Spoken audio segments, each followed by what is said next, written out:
Okay, lightning quick video to explain hybrids, right, and the difference between these being GOG systems and ion systems. Okay, so I've got a chat, obviously this one's gone. I've got orders coming in for hybrids now. Now please understand that the hybrids I sell don't come with this barrel. This is an aftermarket barrel. Okay, it's not a CP barrel, this is a shadow barrel, right? Carbon fibre front, metal back, but there's no inserts in it, right? The carbon fibre shroud is something I make, but carbon fibre, very expensive, okay? Now, I'm doing this gun with these carbon parts on because the guy came straight to me and said, yeah, I'll buy that. No messing around. You know, he done the talk and he had the walk, right? Came straight up, yeah, I want that gun. Man knows what he wants. Okay. Love customers like that. So then I had my lovely chaps get in contact again. Questions about a hybrid again.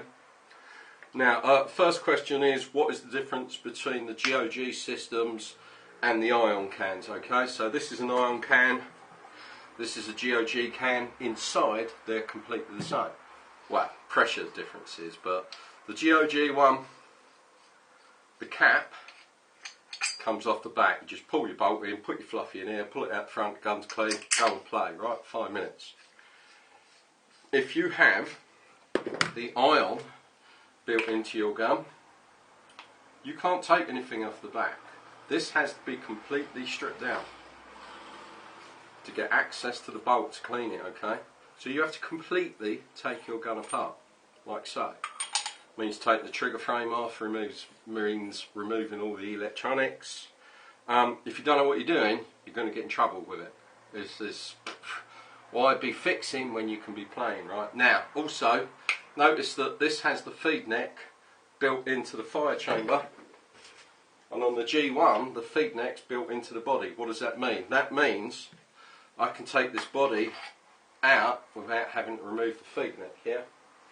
What is the advantage of that, I hear you say? You want to clean your eyes, you need to be able to take the body out. Now when this is in the gun, this is fixed like so, and this feed neck is locked in place with a bearing locking solution. Once this feed neck's in, it's never coming out again. That's in there, in this gap. So this whole front section is always going to be in the gun, and it's that front section that's got the eyes in it. So you can't get to the eyes to clean them. I mean, there is an easy way, you just have a can of compressed air and you just go ksh, ksh. But, so, that's the ion chamber. You cannot get access to the bolt. This is, there's no real advantage over having this, apart from it gives you a lower profile feed neck. But remember, I make low profile feed necks. Now, next question I was asked was the carbon fibre regulators. Okay, they're not carbon fibre, they are metal with a carbon fibre cover, okay? Now I hear you ask, well, what do that for? Because it looks nice, and I had some spare carbon fibre. So, as you know, that would go on there, looks quite nice. Okay, next question about barrels. Okay, so this is a freak back. This is one of my mini inserts, as you well know, okay? Now, short barrel, obviously that would screw all the way in, but I'm not going to screw it all the way in because I'm just quickly rushing through this to give you an idea of what's going on here. That would be a short barrel, okay?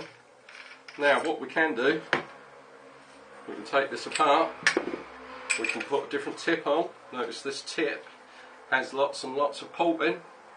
We can put this in here. It makes for a longer gun, but it makes for a more efficient gun. The longer the gun, the more efficient it's going to be. The longer the barrel. Sorry, I've just had fish and chips and I'm just feeling a bit, I had too many pickled onions. Okay, now, the main advantage of having all this pulping means that you can use a silencer. Now these are just plain bored barrels, smooth bores. Nice and easy to use. That's your silencer. So I know the next question is going to be, why can't I buy that barrel off you? Because this is a polygroove barrel. Alright, this is actually a rifled barrel. Now, rifle barrels are fantastic when they're in the hands of someone who's willing to put the work in to make sure the paint fits correctly. Okay? If the paint doesn't fit correctly, they're useless. You have to have a paint ball, see the gap there? You have to have a paintball that engages the polygroove rifling. That's what polygroove was invented for, to engage a round projectile, but that was for musket balls. Musket balls are always the same size because you're casting them yourself with your own divot, or whatever they call them, ball caster. So if you get paint to fit this, it's fantastic. It's like shooting an air rifle. If your paint doesn't fit this, your paint's going to go all over the place. Again, this is a barrel to come back to when you've got more experience, okay? I wouldn't recommend these for new players. On-off ASAs, yes, obviously I do them as standard, and we can kick that up for you. I can make a mount for that, that's no problem.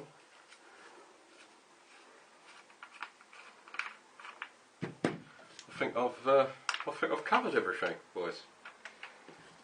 I just wanted to do a lovely chap who's asking me about these hybrids, but the question started as, I want a really easy gun that I can just put in the boot of my car, and I know what you're thinking, no, it's not that. What he means is it's going to be his backup gun when he's playing, right? And that's ideally what these are. These are a thoroughly simple, tough and easy to use gun. All you have to do with this is put paint in it, put air in it, switch it on and go and play. That's the whole point of these ecstasy hybrids. Now the bottom end is tournament. You could go and play the Millennium with this and keep it inside of Millennium rules. Now I know there's loads of people out there at the moment going, it's not the gun, it's the player. If a gun delivers 10.5 balls a second, it's a paintball gun. As long as those balls come out the barrel in a straight line, it's a paintball gun. It doesn't matter what gun it is, right?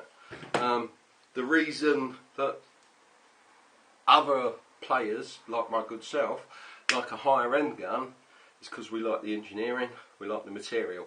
You've got a Rolls Royce and you've got a Mini. They're both going to take down the coast, but they're going to do it in different ways. Okay? Remembering that the speed limit in this country is 70 miles an hour.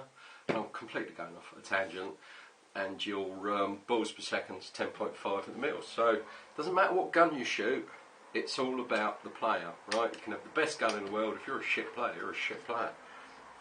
I'm a shit player, unless we're indoors, then you're in trouble.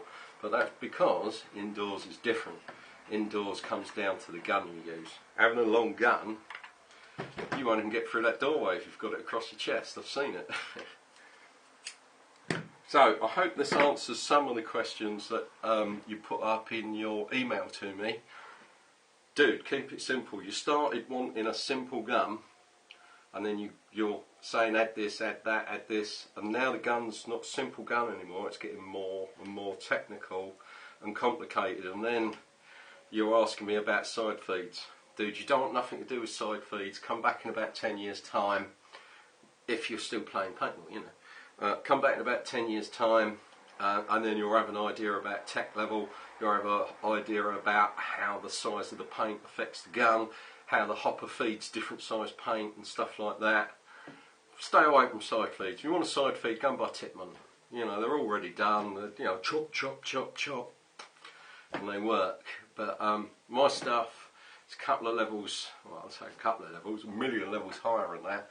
And it just needs some savvy to set up. So if you're new to the sport, stay away from the technical stuff, man. It's just not worth it. Because all what's going to happen is, because of your lack of knowledge on the product, you're going to cock it up. And then you'll be blaming that product in front of all those other players. And that's my product. Yeah? And I can't have that. my products work perfectly. It's normally the person behind the trigger that is to blame, I've got to tell you. Because we don't have any training in the paintball world. You join the army, we're going to train you for a year before we even give you a gun. Paintball, you just buy your gun, take it out of the box, look at the leaflet and go and play. And then wonder why it don't work. Anyway, I hope this explains some of it. And I'll see you again on the emails. Good running out of time, I'll see you later, bye!